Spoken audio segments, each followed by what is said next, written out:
My mother drove me to the airport with the windows rolled down. It was 75 degrees in Phoenix, the sky a perfect cloudless blue. I was wearing my favorite shirt, sleeveless white eyelet lace.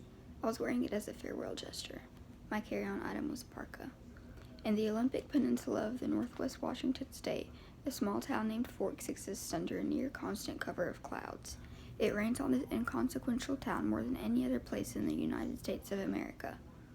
It was from this town and its gloomy, omnipresent shade that my mother and I escaped when I was only a few months old. It was in this town that I'd been compelled to spend a month every summer until I was 14. That was the year I finally put my foot down. These past 3 summers, my dad, Charlie, had vacationed with me in California for 2 weeks instead. It was to Forks that I now exiled myself, an action that I took with great horror. I detested Forks. I loved Phoenix. I loved the sun and the blistering heat. I loved the vigorous, sprawling city. Bella, my mom said to me, the last of 1,000 times before I got on the plane, "You don't have to do this." My mom looks like me except with short hair and laugh lines. I felt a spasm of panic as I stared at her wide, childlike eyes. How could I leave my loving, erratic, harebrained mother to fend for herself? Of course she had Phil now, so the bills would probably get paid, there would be food in the refrigerator, gas in her car, and someone to call when she got lost, but still. "I want to go," I lied. I'd always been a bad liar, but I'd been saying this lie so frequently lately that it sounded almost convincing now. "Tell Charlie I said hi." "I will." "I'll see you soon," she insisted. "You can come home whenever you want. I'll come right back as soon as you need me." But I could see the sacrifice in her eyes behind the promise. "Don't worry about me," I urged. "It'll be great. I love you, Mom." She hugged me tightly for a minute, and then I got on the plane, and she was gone. It's a 4-hour flight from Phoenix to Seattle, another hour in a small plane up to Port Angeles, and then another drive back down to Forks. Flying doesn't bother me. The hour in the car with Charlie, though, I was a bit worried about. Charlie had been fairly nice about the whole thing. He seemed genuinely pleased that I was coming to live with him for the first time with any degree of permanence. He'd already gotten me registered for high school and was going to help me get a car. But it was sure to be awkward with Charlie. Neither of us was what anyone would call verbose, and I didn't know what there was to say regardless. I knew he was more than a little confused about my decision. Like my mother before me, I hadn't made a secret of my distaste for Forks. When I landed in Port Angeles, it was raining. I didn't see it as an omen, just unavoidable. I already said my goodbyes to the sun. Charlie was waiting for me with his cruiser. This I was expecting too. Charlie is police chief swan to the good people of Forks. My primary motivation behind buying a car, despite the scarcity of my funds, was that I refused to be driven around town in a car with red and blue lights on top. Nothing slows down traffic like a cop. Charlie gave me an awkward one-armed hug when I stumbled my way off the plane. "It's good to see you, Bells," he said, smiling as he automatically caught and steadied me. "You haven't changed much. How's Renee?" "Mom's fine. It's good to see you too, Dad."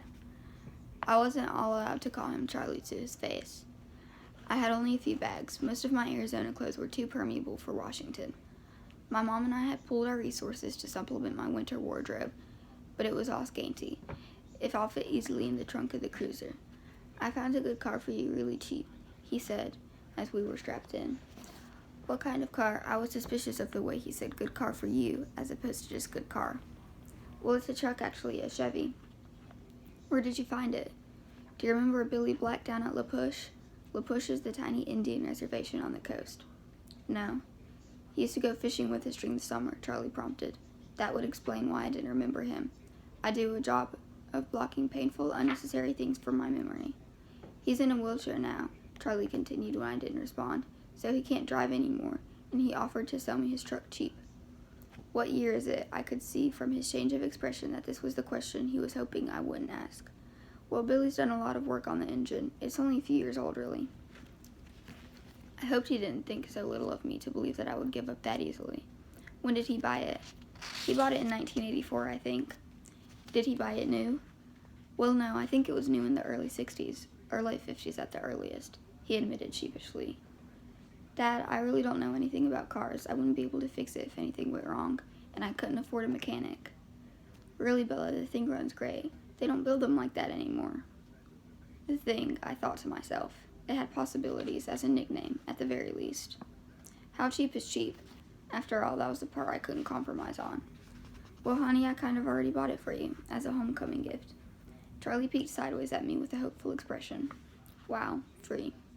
You didn't need to do that, Dad. I was going to buy myself a car. I don't mind. I want you happy here. He was looking at the road when he said this. Charlie wasn't comfortable with expressing his emotions out loud. I inherited that from him. So I was looking straight ahead as I responded. That's really nice, Dad. Thanks. I really appreciate it. No need to add that my being happy in Forks is an impossibility. He didn't need to suffer along with me. And I never looked a free truck in the mouth, or engine. Well, now you're welcome, he mumbled, embarrassed by my thanks. We exchanged a few more comments on the weather, which was wet, and that was pretty much it for the conversation. We stared out the windows in silence. It was beautiful, of course, I couldn't deny that. Everything was green, the trees, their trunks covered in moss, their branches hanging with a canopy of it, the ground covered with ferns. Even the air filtered down gently through the leaves. It was too green, an alien planet. Eventually we made it to Charlie's. He still lived in the small 2-bedroom house that he'd bought with my mother in the early days of their marriage. Those were the only kind of days their marriage had, the early ones. There, parked on the street in front of the house that never changed, was my new to me, truck. It was a faded red color with big rounded fenders and a bulbous cab. To my intense surprise, I loved it. I didn't know if it would run, but I could see myself in it. Plus, it was one of those solid iron affairs that never gets damaged, the kind you see at the scene of an accident, paint unscratched, surrounded by pieces of the foreign car it had destroyed. Wow, Dad, I love it. Thanks. Now my horrific day tomorrow would be just that much less dreadful. I wouldn't be faced with the choice of either walking 2 miles in the rain to school or accepting the ride in the Chief's cruiser. I'm glad you like it, Charlie said gruffly, embarrassed again. It was only one trip to get all my stuff upstairs. I got the west bedroom that faced out over the front yard. The room was familiar. It had belonged to me since I was born. The wooden floor, the light blue walls, the peaked ceiling, the yellow lace curtains around the window. These were all a part of my childhood. The only changes Charlie had ever made were switching the crib for a bed and adding a desk as I grew. The desk now held a second-hand computer, with the phone line for the modem stapled along the floor to the nearest phone jack. This was a stipulation for my mother, so that we could stay in touch easily. The rocking chair from my baby days was still in the corner. There was only one small bathroom at the top of the stairs, which I would have to share with Charlie. I was trying not to dwell too much on that fact. One of the best things about Charlie is that he doesn't hover. He left me alone to unpack and get settled, a feat that would have been altogether impossible for my mother. It was nice to be alone, not to have to smile and look pleased, a relief to stare dejectedly out the window at the sheeting rain and just let a few tears escape. I wasn't in the mood to go on a real crying jag. I would save that for bedtime, when I would have to think about the coming morning. Forks High School had a frightening total of only 357, now 58, students. There were more than 700 people in my junior class alone back home. All of the kids here had grown up together. Their grandparents had been toddlers together. I would be the new girl from the big city, a curiosity, a freak. Maybe if I looked like a girl from Phoenix should, I could work this to my advantage, but physically I'd never fit in anywhere.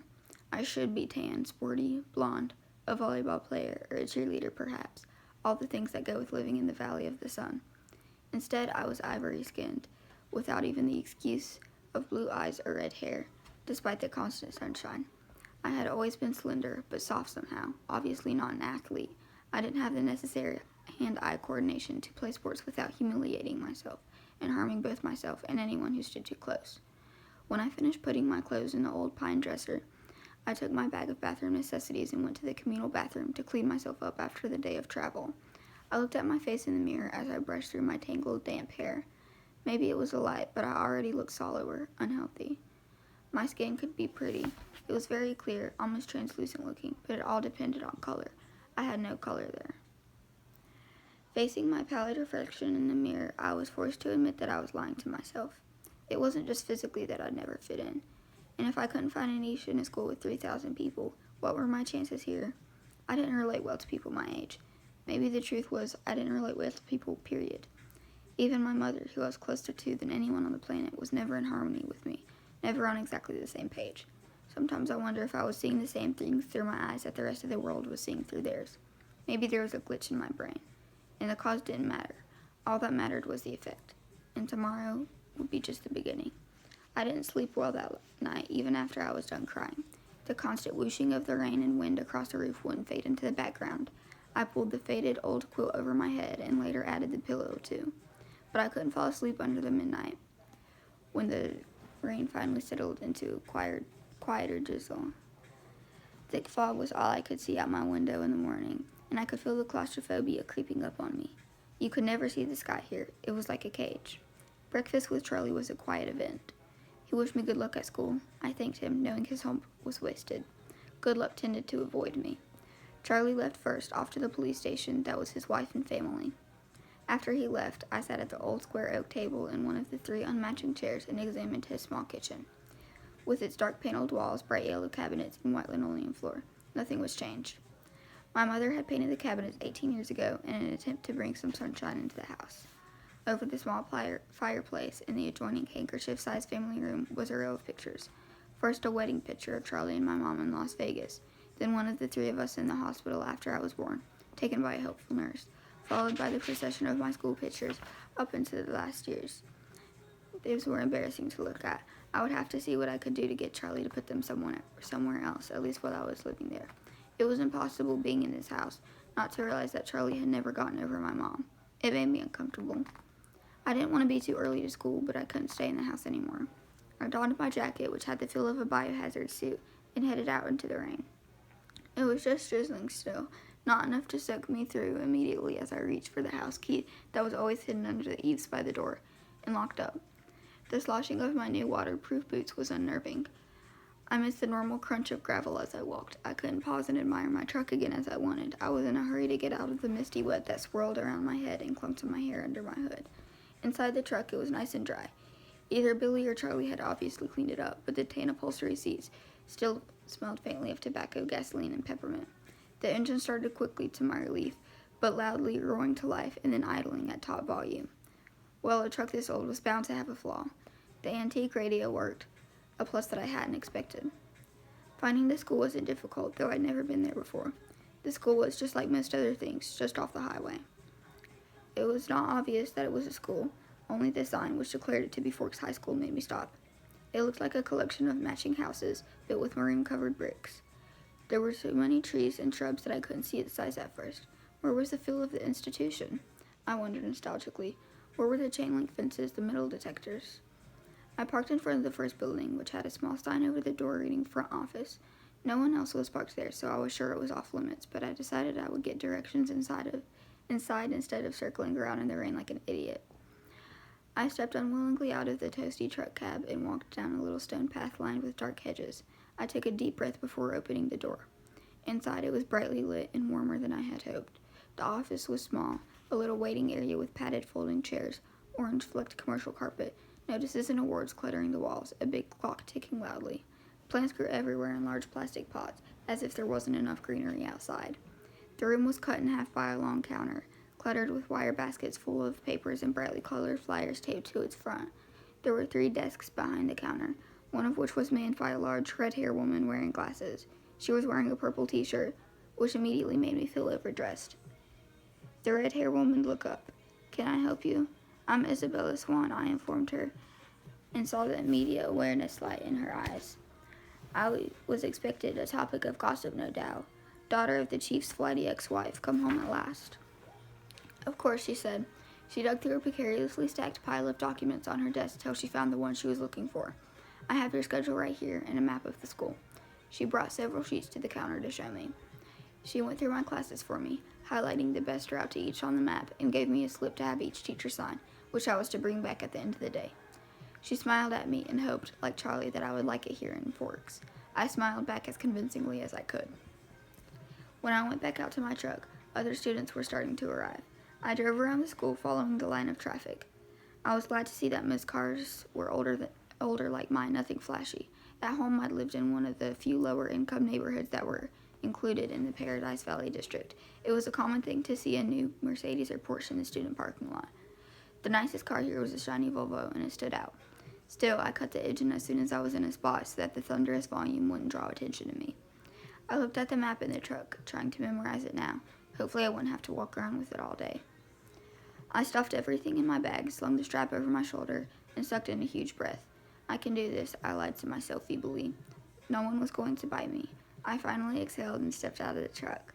I kept my face pulled back into my hood as I walked to the sidewalk crowded with teenagers. My plain black jacket didn't stand out, I noticed with relief. Once I got around to the cafeteria, building there 3 was easy to spot. The large black 3 was painted on a white square to the east corner. I felt my breathing gradually creeping towards hyperventilation as I approached the door. I tried holding my breath as I followed 2 unisex raincoats through the door. The room was small. The people in front of me stopped just inside the door to hang up their coats on a long row of hooks. I copied them. They were 2 girls, one a porcelain-colored blonde, the other also pale with light brown hair. At least my skin wouldn't be a standout here. I took the slip up to the teacher, a tall, balding man whose desk had a nameplate identifying him as Mr. Mason. He gawked at me when he saw my name, not an encouraging response, and of course I flushed tomato red. But at least he sent me to an empty desk at the back without introducing me to the class. It was harder for my new classmates to stare at me in the back, but somehow they managed. I'd kept my eyes down on the reading list the teacher had gave me. It was fairly basic. Shakespeare, Chaucer, Faulkner. I'd already read everything. That was comforting and boring. I wondered if my mom would send me a folder of old essays, or if she would think that was cheating. I went through different arguments with her in my head while the teacher droned on. When the bell rang, a nasal buzzing sound, a gangly boy with skin problems and hair black as an oil slick leaned across the table to talk to me. "You're Isabella Swan, aren't you?" He looked like the overly helpful chess club type. "Bella," I corrected. Everyone within a 3-seat radius turned to look at me. "What's your next class?" he asked. I had to check in my bag. Government with Jefferson in Building 6. There was nowhere to look without meeting curious eyes. "I'm heading towards Building 4. I could show you the way." Definitely over helpful. "I'm Eric," he added. I smiled tentatively. "Thanks." We got our jackets and headed out into the rain, which had picked up. I could have sworn several people behind us were walking close enough to eavesdrop. I hope I wasn't getting too paranoid. "So this is a lot different than Phoenix, huh?" he asked. "Very. It doesn't rain much there, does it?" 3 or 4 times a year." "Wow, what must that be like?" he wondered. "Sunny," I told him. "You don't look very tan." My mother is part albino. He studied my face apprehensively, and I sighed. It looked like clouds, and a sense of humor didn't mix. A few months of this, and I would forget how to use sarcasm. We walked back around the cafeteria to the south buildings by the gym. Eric walked me right to the door, though it was clearly marked. "Well, good luck," he said as I touched the handle. "Maybe we'll have some other classes together." He sounded hopeful. I smiled at him vaguely and went inside. The rest of the morning passed in about the same fashion.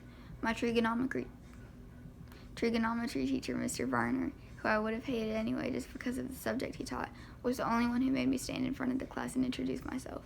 I stammered, blushed, and tripped over my own boots on the way to my seat.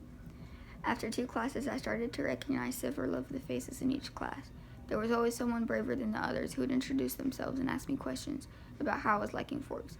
I tried to be diplomatic, but mostly I just lied a lot. At least I never needed the map. One girl sat next to me in both Trig and Spanish, and she walked with me to the cafeteria for lunch. She was tiny, several inches shorter than my 5 feet 4 inches, but her wildly curly dark hair made up a lot of the differences between our heights. I couldn't remember her name, so I smiled and nodded as she prattled about teachers and classes. I didn't try to keep up. We sat at the end of a full table with several of her friends, who she introduced to me.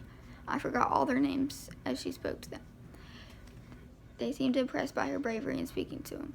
The boy from English, Eric, waved at me from across the room.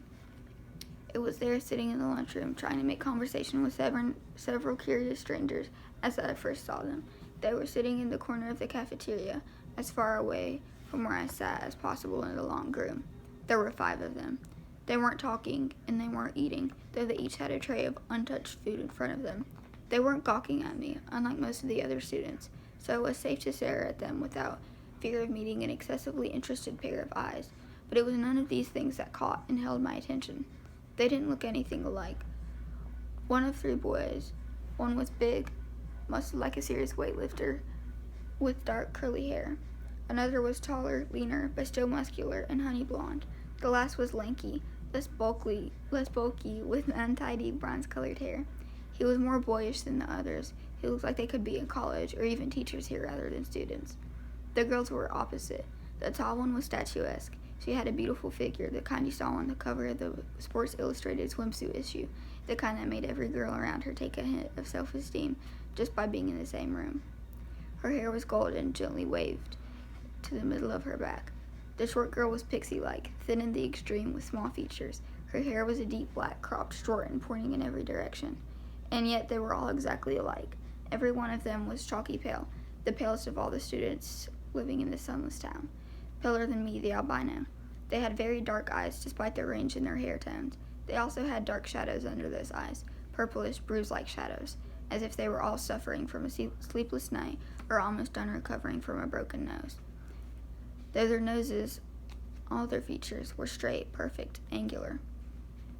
But all this is not why I couldn't look away. I stared because their faces, so different, so similar, were all devastatingly, inhumanly beautiful. They were faces you never expected to see, except perhaps on the airbrushed pages of a fashion magazine, or painted by an old master as the face of an angel. It was hard to decide who was the most beautiful, maybe the perfect blonde girl, or the bronze-haired boy. They were all looking away from each other, away from the other students, away from anything in particular as far as I could tell. As I watched, the small girl rose with her tray, unopened soda, unbitten apple, and walked away with a quick, graceful lope that belonged on the runway. I watched, amazed at her lithe dancer's step, till she dumped her tray and glided through the back door, faster than I would have thought possible. My eyes darted back to the others, who sat unchanging. "Who are they?" I asked the girl from my Spanish class, whose name I'd forgotten. She looked up to see who I meant, though probably knowing from my tone. Suddenly she looked at her, the thinner one, the boyish one, the youngest perhaps. He looked at my neighbor for just a fraction of a second, then his dark eyes flickered to mine. He looked away quickly, more quickly than I could, though in a flush of embarrassment I dropped my eyes at once. It was a brief flash of a glance. His face held nothing of interest. It was as if she had called his name, and he looked up in an involuntary response, having already decided not to answer. My neighbor giggled in embarrassment, looking at the table like I did. "That's Edward and Emmett Cullen, and Rosalie and Jasper Hale. The one who left was Alice Cullen, and they all lived together with Dr. Cullen and his wife." She said this under her breath. I glanced sideways at the beautiful boy. He was looking at his tray now, picking a bagel to pieces with his long, pale fingers. His mouth was moving very quickly, and his perfect lips barely opening. The other three still looked away, and yet I felt he was speaking quietly to them. Strange, unpopular names, I thought, the kinds of names grandparents had. But maybe that was in vogue here, small-town names. I finally remembered that my neighbor was named Jessica, a perfectly common name. There were 2 girls named Jessica in my history class back home. "They are very nice-looking." I struggled with a copious understatement. "Yes," Jessica agreed with another style. "They're all together, though. Emmett and Rosalie, and Jasper and Alice. And they live together." Her voice held all the shock and condemnation of a small town, I thought critically. But if I was honest, I had to admit that even in Phoenix it would cause gossip. "Which ones are the Cullens?" I asked. "They don't look related." "Oh, they're not. Dr. Cullen is really young, in his 20s or early 30s. They're all adopted. The Hales are brother and sister, twins, the Blondes, and they're foster children." "They look a little old for foster children." "They are now. Jasper and Rosalie are both 18, but they've been with Miss Cullen since they were 8. She's their aunt or something like that." "That's really kind of nice for them to take care of all those kids like that when they're so young and everything." "I guess so," Jessica admitted reluctantly, and I got the impression that she didn't like the doctor and his wife for some reason. With the glances she was throwing at their adopted children, I presumed the reason was jealousy. "I think that Miss Cullen couldn't have any kids, though," she added, as if that lessened her kindness. Throughout all this conversation, my eyes flickered again and again to the table where the strange family sat. They continued to look at the walls and not eat. "Have they always lived in Forks?" I asked. Surely I would have noticed them on one of my summers here. "No," she said in a voice that implied it should be obvious even to a new arrival like me. "They just moved down 2 years ago from somewhere in Alaska." I felt a surge of pity and relief. Pity because, as beautiful as they were outsiders, clearly not accepted. Relief that I wasn't the only newcomer here, and certainly not the most interesting by any standard. As I examined him, the youngest, one of the Cullens, looked up and met my gaze, this time with evident curiosity in his expression. As I looked swiftly away, it seemed to me that his glance held some kind of unmet expectation. "Which one is the boy with the reddish-brown hair?" I asked, as I peeked at him from the corner of my eye, and he was still staring at me, but not gawking like the other students had today. He had a slightly frustrated expression. I looked down again. "That's Edward. He's gorgeous, of course, but don't waste your time. He doesn't date. Apparently, none of the girls here are good-looking enough for him." She sniffed, a clear case of sour grapes. I wondered when he'd turn her down. I bit my lip to hide my smile. Then I glanced at him again. His face was turned away, but I thought his cheek appeared lifted, as if he were smiling too. After a few more minutes, the four of them left the table together. They were all noticeably graceful. Even the big, brawny one. It was unsettling to watch. The one named Edward didn't look at me again. I sat at the table with Jessica and her friends longer than I would have if I'd been sitting alone. I was anxious not to be late for class on my first day. One of my new acquaintances, who had considerably reminded me that her name was Angela, had biology 2 with me the next hour. We walked to class together in silence. She was shy too. When we entered the classroom, Angela went to sit at a blacktop lab table exactly like the ones I was used to. She already had a neighbor. In fact, all the tables were filled but one. Next to the center aisle, I recognized Edward Cullen by his unusual hair, sitting next to that single open seat. As I walked down the aisle to introduce myself to the teacher and get my slip signed, I was watching him surreptitiously. Just as I passed, he suddenly went rigid in his seat. He stared at me again, meeting my eyes with the strangest expression on his face. It was hostile, furious. I looked away, quickly, shocked, going red again. I stumbled over a book in the walkway and had to catch myself on the edge of the table. The girl sitting there giggled. I noticed that his eyes were black, coal black. Dr. Banner signed my slip and handed me a book with no nonsense about instructions. I could tell that we were going to get along. Of course, he had no choice but to send me to the one open seat in the middle of the room. I kept my eyes down as I went to sit by him, bewildered by the agnostic stare that he'd given me. I didn't look up as I set my book on the table and took my seat, but I saw his posture change from the corner of my eye.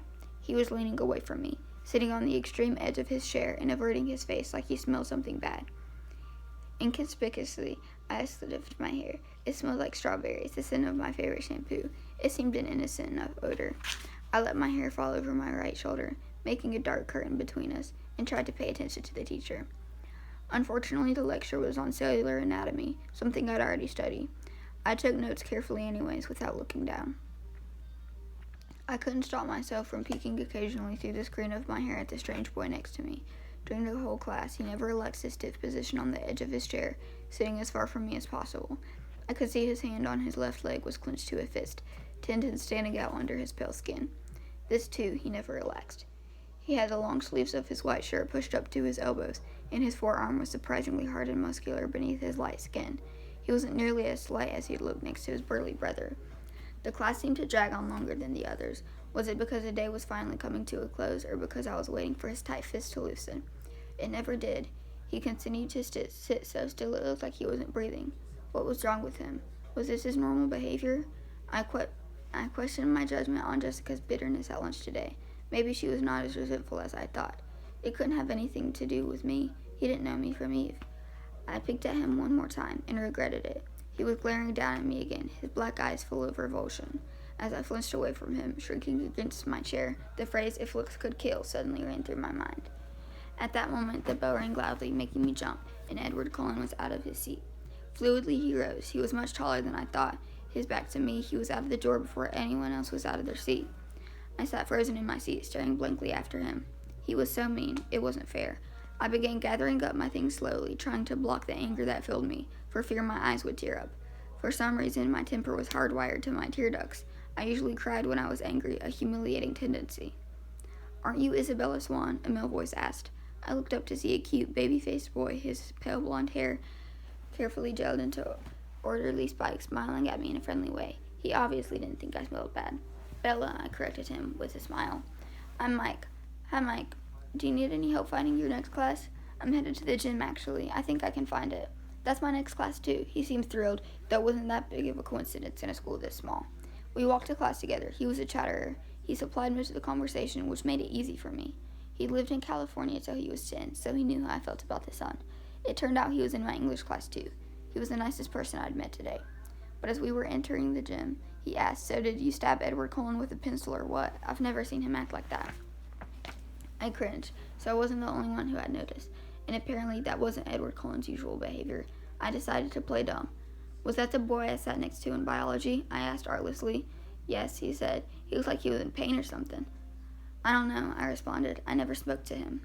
"He's a weird guy." Mike lingered by me instead of heading to the dressing room. "If I were lucky enough to sit by you, I would have talked to you." I smiled at him before walking through the girls' locker room door. He was friendly and clearly admiring, and it wasn't enough to ease my irritation. The gym teacher, Coach Clapp, found me a uniform that didn't make me dress down for today's class. At home, only 2 years of PE were required. Here, PE was mandatory all 4 years. Forks was literally my personal hell on earth. I watched 4 volleyball games running simultaneously, remembering how many injuries I had sustained and inflicted playing volleyball. I felt faintly nauseated. The final bell rang at last. I walked slowly to the office to return my paperwork. The rain had drifted away, but the wind was strong and colder. I wrapped my arms around myself. When I walked into the warm office, I almost turned around and walked back out. Edward Cullen stood at the desk in front of me. I recognized again that tousled bronze hair. He didn't appear to notice the sound of my interest. I stood pressed against the back wall, waiting for the receptionist to be free. He was arguing with her in a low, attractive voice. I quietly picked up the gist of the argument. He was trying to trade from 6-hour biology to another time, any other time. I just couldn't believe that this was about me. It had to be something else, something that happened before I entered the biology room. The look on his face must have been about another aggravation entirely. It was impossible that this stranger could take a sudden, intense dislike to me. The door opened again, and the cold wind suddenly gusted through the room, rustling the papers on the desk, swirling my hair around my face. The girl who came in merely stepped to the desk, placed a note in the wire basket, and walked out again. But Edward Cullen's back stiffened, and he turned slowly to glare at me. His face was absurdly handsome, with piercing, hate-filled eyes. For an instant, I felt a thrill of genuine fear, raising the hair on my arms. The look only lasted a second, but it chilled me more than the freezing wind. He turned back to the receptionist. "Never mind then," he said hastily in a voice like velvet. "I can see that it's impossible. Thank you so much for your help." And he turned on his heel without another look at me and disappeared out the door. I went meekly to the desk, my face white for once instead of red, and handed her the signed slip. "How did your first day go, dear?" the receptionist asked maternally. "Fine," I lied, my voice weak. She didn't look convinced. When I got to the truck, it was almost the last car in the lot. It smelled like a haven, already the closest thing I had to home in this dark green hole. I sat inside for a while, just staring out the windshield blankly. But soon I was cold enough to need the heater, so I turned the key and the engine roared to life. I headed back to Charlie's house, fighting tears the whole way there.